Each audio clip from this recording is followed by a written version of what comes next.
లేదు ఇలాంటి వాళ్ళు నన్ను ఎందుకు లైన్ వేస్తారు? నేను నార్మల్గా అంటే ఈయన నన్ను లవ్ చేస్తున్నాడు అనుకోలే నేను. మేము ఇద్దరం ముగ్గురం ఫ్రెండ్స్ కూర్చునే వాళ్ళం ఆ, టెలిఫోన్ డబ్బా దగ్గర ముచ్చట్లు పెట్టుకుంటూ స్కూల్ ఆ, అయిపోయినాక ఆ, చెట్టు కింద కూర్చొని మాట్లాడుకుంటూ ఉండేవాళ్ళం. వాళ్ళ కోసం నా వెంట పడుతున్నాడు అనుకున్నాను నేను. ఓహో, అంటే వాళ్ళని నన్ను నేను అనుకోలే అసలు. ఓకే. వాళ్ళ కోసం ఎవరిదో అమ్మాయి నంబరో లేకుంటే అచ్చా ఆమె అచ్చా. గురించి కనుక్కుందామో అనేసి నా వెంట పడుతున్నాడు అనుకున్నా. చాలా రోజులు ఒక 1 మంత్ 2 మంత్స్ దాకా వెంట పడ్డాడు. అవునా? మా ఇంటి దాకా వచ్చేసేవాడు. ఆ, నేను ఏ ఏ ఇల్లు అంటే ఆ ఇంట్లో దూరిపోయేదాన్ని. అంటే మా ఇల్లు తెలియకూడదని. ఆ.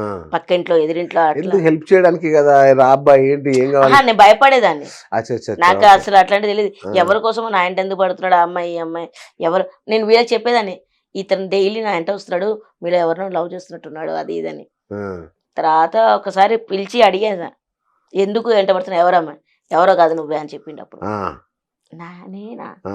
నేను సైలెంట్ అయిపోయాను. సినిమా అయితే చాలా షాట్లు పడేవి. ష్ అని అలా ఏం లేదు. ఆ, నేను అనేసి డాడీతో మాట్లాడమని చెప్పిన. ఆ. డైరెక్ట్ డాడీకి వచ్చి అంటే మీకు అడిగేసాను.